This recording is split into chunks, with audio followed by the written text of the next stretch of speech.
Le futur du MLM qui va révolutionner, à mon sens, le XXIe siècle. Et il y a 50 ans, mon père m'a dit que le peuple s'était révolté. Il m'a dit que les pavés des rues étaient arrachés, que la gare des Guillemins n'avait plus une seule vitre intacte. Il m'a dit que c'était une révolte des petites gens contre le gouvernement. Il m'a dit que c'était normal et que c'est justifié d'agir comme ça. Je crois qu'il a raison. Quand les choses vont vraiment mal, il faut du changement, il faut une révolution. Aujourd'hui, mon père me dit que la population va à nouveau se révolter.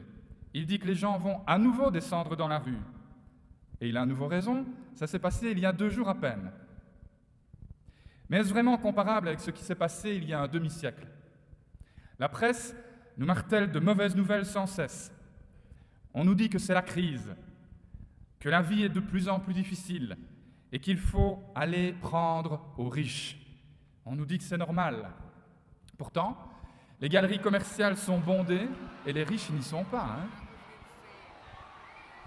Les compagnies low cost n'en finissent plus de se développer et pourtant, les riches voyagent en jet privé.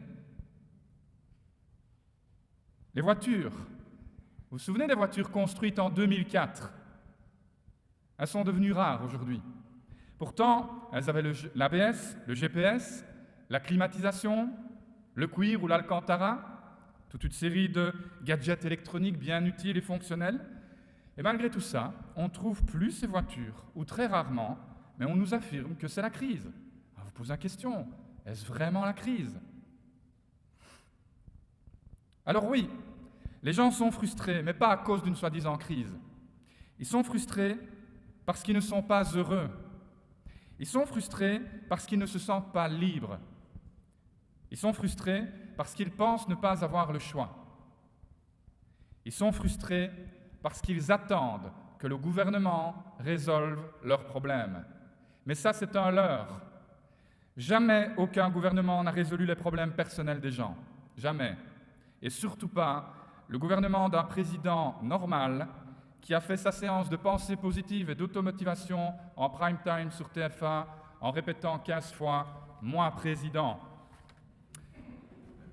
Notre monde, le monde du XXIe siècle, a besoin d'une révolution, c'est vrai, mais pas d'une révolution à coups de pavés dans les vitres. Non. Nous devons révolutionner notre façon de penser, de parler, de vivre, d'agir et même d'éduquer nos enfants. Et toute révolution se mène avec des leaders. Et ces leaders, ils sont là. Ils sont ici. Et ils sont prêts. Ils sont différents. Ils sont les rebelles, ils sont les marginaux, ils sont les fous. Ils sont ceux qui voient le monde tel qu'il est vraiment ou qui voient le monde tel qu'il n'est pas encore. Ils sont les entrepreneurs, ils sont les leaders, ils sont les acteurs d'un métier qui s'appelle le MLM. Le MLM qui est en fait plus qu'une profession, c'est un art de vivre. Parce qu'en fait, il faut être différent pour faire du MLM. La déception ne nous fait pas peur. Et nous avons le statu quo en horreur. La nouveauté, c'est notre quotidien. Et les rêves sont notre réalité de demain. Nous ne vénérons pas l'argent, mais nous reconnaissons son pouvoir transcendant. Nous ne sommes pas jaloux.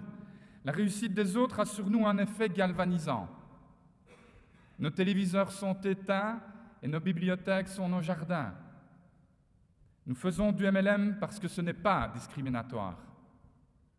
Les femmes y gagnent autant que les hommes, les jeunes autant que les moins jeunes, les immigrés autant que les autochtones, et les invalides autant que les valides. C'est du socialisme libéral ou du libéralisme social, appelez-le comme vous voulez, c'est le MLM, c'est simple, éthique et moderne.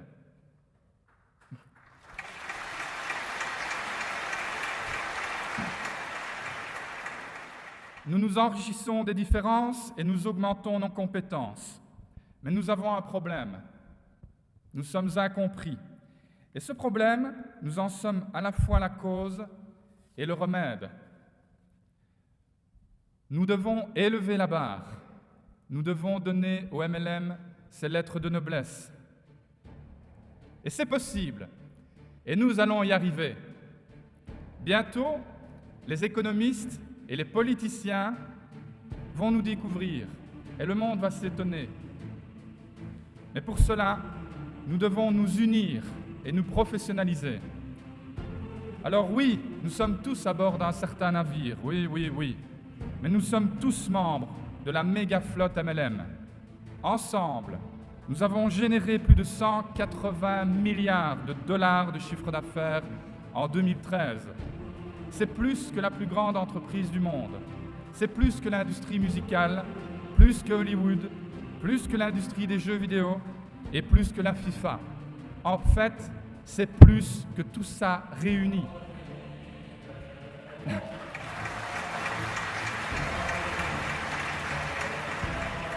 Et voilà ce que nous allons faire, ce que je vous propose de faire.